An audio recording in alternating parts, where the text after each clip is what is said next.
जय भीम, जय भारत, जय संविधान, जय मंडल, जय जोहार, जय जवान, जय किसान। आज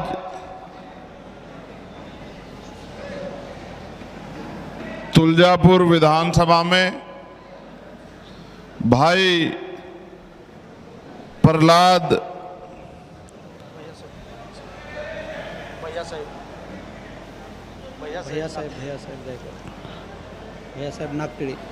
भैया साहिब नागटिके जी के चुनाव प्रचार में यहाँ आपके क्षेत्र में मुझे आने का मौका मिला।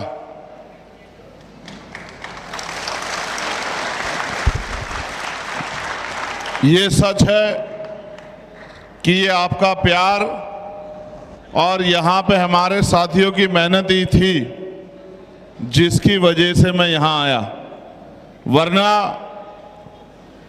5-6 घंटे का सफ़र करके और फिर वापसी 5-6 घंटे का सफ़र करके अन्य प्रत्याशियों के लिए भी प्रचार करना था।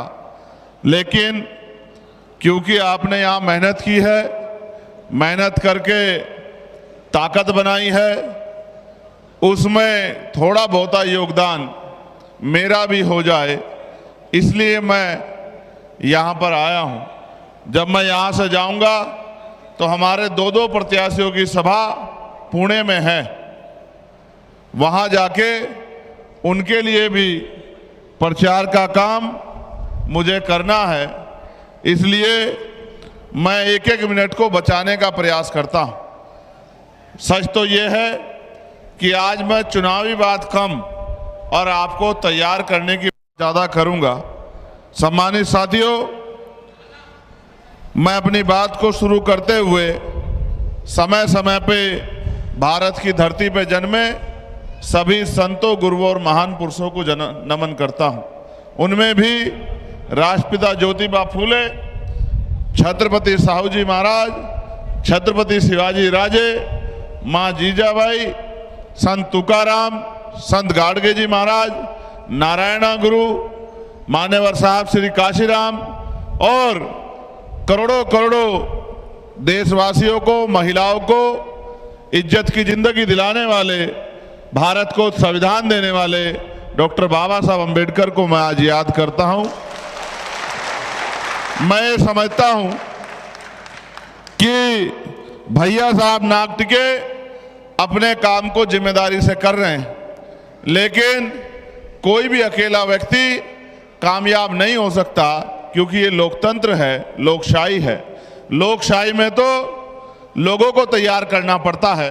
जैसे मैं आज कोशिश करूंगा कि बहुत लंबा चौड़ा भाषण देने की बजाय आपको चुनाव में किस तरह काम करना है उसके लिए मैं आपको तैयार करूंगा। अभी आपको लगता है कि ये मंच पर बैठने से इज्जत बनती है, ये मंच पर बैठने से इज्जत नहीं बनती, काम करने से इज्जत बनती है। जो जैसा काम करेगा समाज में उसकी ऐसी इज्जत होगी। अगर मंच पे बैठने से इज्जत होती तो जो सामने लोग बैठे हैं ये भी इज्जतदार लोग हैं, इनका भी सम्मान है। तो ऐसा नहीं है कि इधर वालों की इज्जत है, इधर वालों की नहीं है। मंच पे उन लोगों को बिठाया जाता है जिनसे उम्मीद की जाती है कि वो तैयार लोग हैं और वो लोगों को तैयार कर सकते हैं। लेकिन आप देखो जिस तरह मंच का माहौल है और जिस तरह मंच पे हमारे साथी अनुभवीहीन होने का प्रयास दिखावा कर रहे हैं, उससे ये पता लगता है कि अभी लड़ाई बहुत दूर है। आप ये महसूस कीजिए, जब हमें कुर्सी पे बैठने का अधिकार नहीं था तब हम कुर्सी पे बैठने के लिए संघर्ष करते थे। आज हमें कुर्सी मिलने के बावजूद हम लोग कुर्सी पे नहीं बैठ पा रहे हैं, ये हमारे लिए चिंता का सवाल है। मैं ये समझता हूँ कि महाराष्ट्र में ऐसा क्या है कि हमारे लोग राजकाज में नहीं आ रहे हैं। आज मुझे एहसास होता है कि यहाँ ट्रेनिंग कार्यक्रम कमजोर है। अगर ट्रेनिंग कार्यक्रम अच्छा होता तो आज हमारे लोग यहाँ राजकाज में होते, सरकारों में होते और प्रदेश बाबा साहब अम्बेडकर की विचारधारा पे चल रहा होता। लेकिन क्योंकि हमारे लोग उस तरह से तैयार नहीं है, इसका खामियाजा हम लोगों को भुगतना पड़ रहा है। आप क्या समझते हैं, राजनीति बच्चों का खेल है? नहीं, राजनीति ज्ञान के दम पे होती है, राजनीति विचार की शक्ति के दम पे होती है, राजनीति व्यवहार से होती है, राजनीति उद्देश्य के प्रति होती है, राजनीति लक्ष्य के साथ होती है। जब हम पे लक्ष्य नहीं है, हम पे उद्देश्य नहीं है, हम पे विचार नहीं है, हमारे अंदर अनुशासन नहीं है, तो फिर हम पे शासन कैसे आ जाएगा? हमें शासन करने के लिए पहले हमें शासन पाने के लिए पहले शासन करने के लिए तैयार होना पड़ेगा। मैं अपने छोटे भाई भैया साहब नागटिके की जो यहाँ से उम्मीदवार है, उनकी हिम्मत की दाद देता हूँ कि उन्होंने बहुत मेहनत की है और मेरी इच्छा थी कि मैं ज़्यादा समय यहाँ रहूं, लेकिन क्योंकि अगर आप लोग सड़क पे ना खड़े होके यहीं तैयार मिलते और जिस तरह से अभी मैं अपनी बात रख रहा हूं, बिल्कुल माहौल अच्छा होता, मैं एकदम आता अपनी बात रखता तो 40-50 मिनट आपको समझाने का काम करता, लेकिन क्योंकि आप उधर चले गए तो हमारी 20-25 मिनट तो बैठने बिठाने में खर्च हो गई। हम ये नहीं समझे कि भाई हमें और भी अपने कामों को पूरा करना है, तो इस वजह से हमारा कार्यक्रम लेट से शुरू हुआ। मैं बस आपसे कहना चाहता हूं, आप चाहते हो कि भैया साहब यहां से जीते? कितने लोग चाहते हो? जरा हाथ खड़ा करो। ऐसे गीदड़ों की तरह, बिल्लियों की तरह इस तरह के नारे लगा के कोई जीतता देखा है क्या आपने? है? कभी आपने किसी जंग में भेड़ बकरियां जीतती देखी है क्या? जंग के मैदान में योद्धा उतारे जाते हैं और एक से एक कौशल योद्धा उतरते हैं और वो कौशल योद्धा जीत तय करता है। भेड़ बकरियां कभी नहीं जीतती है। तो मेरा ये मानना है, अगर आप चाहते हैं तो अगली 10 मिनट मेरी बात पे गौर कर लेना। मैं आपको गारंटी देता हूं कि आप चुनाव जीत जाओगे। और अगर जो बात मैं आपसे कह के जाऊंगा आपने उस पर अमल कर लिया तो फिर मैं गारंटी देता हूं कि जितना दम अंबेडकरवादियों में है, जितना दम नीले पटके वालों में है, जितनी समर्पण बाबा साहब अंबेडकर के बच्चों में है, इतना किसी और में नहीं है। अब आपको करना यह है, अभी तक आपने खूब प्रचार प्रसार किया, नारे लगाए, लेकिन सिर्फ नारे और प्रचार से काम नहीं चलता। अब तो सबको पता लग गया कौन कौन लड़ रहा है। अब आपको किसी को भी अपने आप को आम आदमी नहीं समझना, आपको सबको अपने आप को भैया साहब समझना है। आपको ये समझना है कि चुनाव ये नहीं लड़ रहे हैं, चुनाव हम लड़ रहे हैं, और जब हम चुनाव लड़ रहे हैं तो चुनाव कैसे जीतना है। आज जब आप यहां से जाओगे तो आपको मन में संकल्प करना है कि आने वाले 16 तारीख में, 17 तारीख में, 18 तारीख में, 19 तारीख में 4 दिन मैं कम से कम 50 लोगों को तैयार करूंगा कि वो भैया साहब को वोट देने का काम करे, केतली का बटन दबाएं।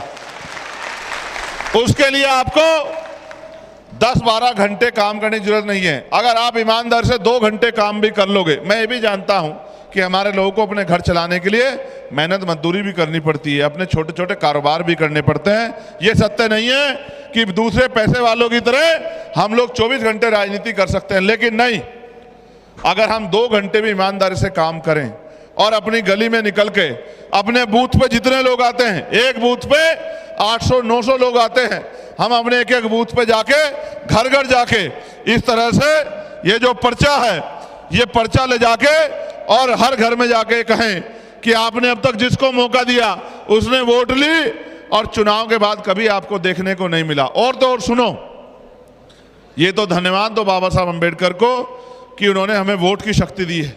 अगर हम पे वोट की ताकत नहीं होती, आज भी इस देश में छुआछूत है, भेदभाव है, आपकी गलियों में कोई पैर रखने नहीं आता। आज भी धर्म के नाम पे हिंसा होती है, दाढ़ी रखने पे, टोपी पहनने पे, और तो और भोजन के नाम पे भी मुस्लिम भाइयों को मारा जाता है, और तो और तमाम तरह के जुल्म जो है किसानों पे, आदिवासियों पे, दलितों पे किए जाते हैं। इसलिए मैं आपसे कह रहा हूं, ये वोट की ताकत है जिसकी वजह से लंबे लंबे कुर्ते वाले, बड़े बड़े घरों वाले, बड़ी बड़ी गाड़ियों वाले, रोज हेलीकॉप्टर में घूमने वाले आपकी बस्तियों में आते हैं, आपके आगे हाथ जोड़ते हैं, आपके पैर छूते हैं, आपके गले मिलते हैं, आपके बीच में बैठ के खाना खाते हैं, और आपको ये कहते हैं कि आप हमारे भाई हो, हमें ताकत दे दो। आप मुझे बताओ, बाबा साहब ने वोट का अधिकार किसी दूसरे को ताकत देने के लिए दिया था या अपने आप को ताकतवर बनाने के लिए दिया था? बताओ, किस बात के लिए बाबा साहब ने वोट का अधिकार दिया? बाबा साहब ने वोट का अधिकार इसलिए दिया कि लोकतंत्र से पहले राजतंत्र में राजा महाराजा राज करते थे। राजा जी की रानी की पेट से जो जन्म लेता था उसके माथे पे लिखा होता था कि ये योग्य हो या ना हो, पढ़ा लिखा हो ना हो, ये राज करेगा। लेकिन बाबा साहब ने पलट कर रख दिया। बाबा साहब ने कहा राज वो करेगा जिसको आप उंगली की ताकत से जिताकर भेजोगे। आज आपकी उंगली में वो ताकत है कि जिसे चाहे कुर्सी पे बिठा दो और जिसे चाहे उठा के कुर्सी पे पटक दो। जो अपने आप को ताकतवर समझ रहे हैं उनको धूल चटा दो और अपने बीच के भैया साहब को चुनाव जिता के आमदार बना दो। प्यारे साथियों, तो आपको करना ये है, आपको इस पर्चे को लेके घर घर जाना है और लोगों को ये बताना है कि अगर आपको अपने बच्चों का, अपने क्षेत्र का भविष्य उज्जवल बनाना है, अच्छी सड़कें बनानी है, बिजली पानी आसानी से मिल जाए ये व्यवस्था करनी है, अच्छे स्कूल बनाने हैं, अच्छे कॉलेज बनाने हैं, अच्छी यूनिवर्सिटियां बनानी है, अच्छे हॉस्पिटल बनाने हैं, उनमें इलाज की व्यवस्था करानी है, अच्छी सड़कें बनानी है, रोजगार के साधन लगाने हैं और ये जो जुल्म होता है जुल्म को रोकना है। तो आप हमारा साथ दीजिए, आप हमें एक मौका दीजिए। वो पूछेंगे आप कैसे कर दोगे, तो आप कहना कि 20 तारीख को आप केतली का बटन अपने परिवार के सही दबा देना और बाकी जिम्मेदारी भाई भैया साहब और हमारे दूसरे भाई चंद्रशेखर आजाद पे छोड़ देना। अगर आपने कर लिया और अपने बूथ को तैयार कर लिया, बूथ पे ताकत लगा दी, बूथ को मजबूत कर दिया और बूथ को जिता दिया, तो मैं आपको गारंटी से कहता हूं कि जो बूथ जीतेगा वही चुनाव जीतेगा। देखो, ये आपको महिला सम्मान के नाम पे 2000 रुपए दे सकते हैं, ये आपको किसान सम्मान के नाम पे 1500 रुपए दे सकते हैं, ये आपको टैक्स में छूट के नाम पे टोल टैक्स को चुनाव के समय फ्री कर सकते हैं। लेकिन अगर आप इनसे कहो, जो बाबा साहब हमें रास्ता दिखा के गए कि शिक्षा शेरनी का वो दूध है जो पिएगा उसको दहाड़ेगा, कहा नहीं कहा बाबा साहब ने? क्यों भाई कामले, कहा नहीं कहा? बाबा साहब ने कहा शिक्षा शेरनी का वो दूध है जो पिएगा वो दहाड़ेगा। और आप ये देखो इन्होंने क्या किया, गरीबों के लिए सरकारी स्कूल और अमीरों के लिए प्राइवेट स्कूल, और सरकारी स्कूल में ना के बराबर शिक्षा और प्राइवेट स्कूल में अच्छी शिक्षा। गरीब को अगर अच्छी शिक्षा चाहिए तो प्राइवेट स्कूल में जाओ, प्राइवेट स्कूल में जाएंगे तो जेब ढीली होगी। जिनके पास खाने को रोटी नहीं, पहनने को कपड़े नहीं, सर पे छत नहीं, पीने को पानी नहीं, वो अपने बच्चों को अच्छी शिक्षा कैसे दिलाएंगे? जब अच्छी शिक्षा नहीं मिलेगी तो उनके बच्चे डॉक्टर, इंजीनियर, IAS, IPS, वकील, जज, पटवारी, सेक्रेटरी, ADM, DM कैसे बनेंगे? जब वो नहीं बनेंगे तो वो क्या करेंगे? वो मजदूरी करेंगे, वो गटर में उतरेंगे, वो सीवर में उतरेंगे, वो मैला उठाएंगे, वो ठेकेदारी का काम करेंगे, वो खेतों में काम करेंगे, वो फैक्ट्रियों में, कंपनियों में काम करेंगे और इतने कम पैसे में गरीबी में पैदा होंगे और गरीबी में मर जाएंगे। अगर जीवन को बदलना है तो बाबा साहब अम्बेडकर ने कहा political power is the master की। राजनीतिक सत्ता वो चाबी है कि आपकी सारी परेशानियों का हल कर देगी। फिर आपको दोहरा रहा हूं, political power is the master की, यस इट इज मास्टर की by which you can open each and every door for progress. ये सत्ता एक ऐसी चाबी है जिससे आप अपनी सफलता के सारे ताले खोल सकते हैं। ये बाबा साहब अम्बेडकर ने कहा है। आप ये सोचो हम कितने बुद्धू हैं कि बाबा साहब हमें पॉलिटिकल पावर लेने की बात करते हैं और हम घंटा बजाने की बात करते हैं। हमसे मूर्ख कौन होगा जिन्होंने अपने बाबा साहब के 4-4 बच्चों की कुर्बानी को भी नहीं समझा, उनके आंदोलन को भी नहीं समझा, उनके विचार को भी नहीं समझा और बस फूल चढ़ाते हैं, माला चढ़ाते हैं, अगरबत्ती लगाते हैं, दिया जलाते हैं। अगर दिया जलाने से, फूल चढ़ाने से बाबा साहब के विचार मन में आते तो मैं समझता हूं जिनके घर के बाहर स्टैचू लगी है, पुतला लगा है बाबा साहब का, वो तो PhD हो जाते, वो तो डॉक्टर, इंजीनियर, IAS, IPS हो जाते। पढ़ना है तो स्कूल जाना पड़ेगा और अगर इलाज कराना तो हॉस्पिटल जाना पड़ेगा। इसलिए मैं आपसे कहना चाहता हूं अगर अपनी समस्या खत्म करनी है तो चाहे आज बनाओ या 10 साल बाद बनाओ, पावर तो आपको बनानी पड़ेगी। क्योंकि मान्यवर काशीराम साहब कहते थे, जिनका राज होता है उनकी बहन बेटियों पे कोई जुल्म नहीं करता है, जिनका राज होता है उनकी कोई मूछें नहीं काटता है, जिनका राज होता है उनकी मटकी छूने पे कोई हत्या नहीं करता है, जिनका राज होता है उनके बच्चे भूखे नहीं मरते हैं, जिनका राज होता है उनको किसी के आगे हाथ नहीं फैलाना पड़ते। और आज तो हमें सब कुछ करना पड़ता है। हम झोपड़ियों में रहते हैं, हम कोठरियों में रहते हैं, जहां दूसरी तरफ लोग बड़े बड़े महलों में रहते हैं, हम 6 बाई 10 के घरों में रहते हैं और हम भी सोचते हैं कि हमारा जीवन बदल गया है। नहीं बदल सकता जब तक आप शुरुआत नहीं करोगे। मेरे साथियों, अगर एक बार भी आपके मन में इच्छा है कि भैया साहब को जिताना है तो फिर खुद से भैया साहब बन के आज से जाके लग जाओ और अपने अपने बूथ की जिम्मेदारी लो और वोट का बिखराव बूथ पे बंद करो, लोगों से हाथ जोड़ो और लोगों से अपील करो कि हमें ताकत दो। फिर उसके बाद क्या करना है, जिस दिन वोट पड़ेगा 20 तारीख को सुबह 5 बजे उठना है, बूथ का जाकर एजेंट बनना है, अपने ऊपर जिम्मेदारी लेनी है और अपना जहां बस्ता लगेगा 4 जिम्मेदार लोगों को वहां जाकर बैठना है और जो भी आए व्यक्ति जिसका Aadhaar card, PAN card, ration card कुछ ना मिल रहा हो, उसको तैयार करना है कि वो वोट डाले। और बचे हुए लोग गलियों में घूम घूम के लोगों से अपील करें कि वोटिंग परसेंटेज ज्यादा करो। जब हमारा वोटिंग परसेंटेज ज्यादा होगा तभी तो हम लोग जीतेंगे। फिर जब शाम के टाइम ईवीएम बंद होने का समय आ जाए तो फॉर्म 17C उनसे लो, जिसमें लिखा होगा ईवीएम का नंबर क्या है, इसमें वोट कितने पड़े, महिला कितनी पड़ी, पुरुष कितने पड़े और टोटल वोट कितने थे। पूरा डाटा बनाओ, रजिस्टर मेंटेन करो और फिर 23 तारीख को काउंटिंग में जाके अपनी एक एक वोट को गिनवाने का काम करो। ऐसा नहीं है कि सिर्फ रैली करने से जीत जाएंगे, ऐसा नहीं है सिर्फ बूथ पे बैठने से जीत जाएंगे, नहीं। जब आप मेहनत करोगे तब जीतेंगे और जब आप मेहनत करोगे फिर आपको कोई नहीं हरा सकता। क्योंकि इस देश में जहां से चल के हम लोग आए हैं और जहां आज पहुंच गए हैं, आप उदाहरण के तौर पे किसी को मत देखिए, मेरी तरफ देखिए। मैं प्राइमरी स्कूल के हेडमास्टर का बेटा हूं, तमाम तरह से संघर्ष कर रहा हूं और बड़े बड़े धन्ना सेठों को धूल चटा के मेंबर ऑफ पार्लियामेंट बन के दिल्ली में खड़ा हूं। और आप जानते हैं, दिल्ली में जब आपका ये चंद्रशेखर आजाद आपके हकों की आवाज उठाता है तो सरकार की कुर्सी हिलाने का काम करता है, इस बात को आप जानते हैं। आपने ये भी देखा होगा, जब दीक्षा भूमि पे अतिक्रमण हुआ तब भूमि पे अतिक्रमण करके पार्किंग मना रहे हैं।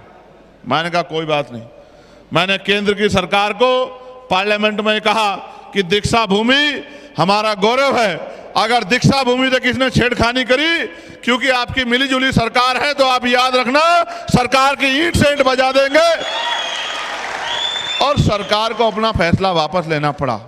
अभी भी मेरे पास महाराष्ट्र की बहुत सारी समस्याएं आई हैं कि भैया पार्लियामेंट में आवाज उठाना। वक्फ का मामला हुआ, मैंने पार्लियामेंट में आवाज उठाई। एनआरसी का मामला हुआ, मैंने आंदोलन करके 29 दिन जेल में काटी, लाठियां खाई।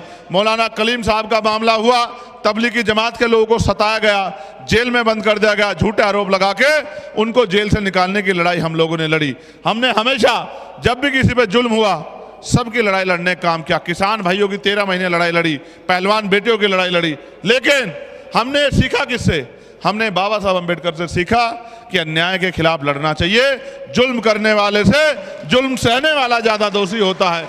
और मैं आपसे कहना चाहता हूं, मैं अपने बहादुर भाई पे बहुत भरोसा करता हूं, बस आपसे उम्मीद करता हूं कि इसका साथ दो और खुद से भैया साहब बन के फील्ड में जाके मेहनत करो। और अगर आपने 4 दिन ये काम कर लिया तो मैं लिख के देता हूं कि फिर आपकी जीत सुनिश्चित हो जाएगी, आपको कोई रोक नहीं सकता।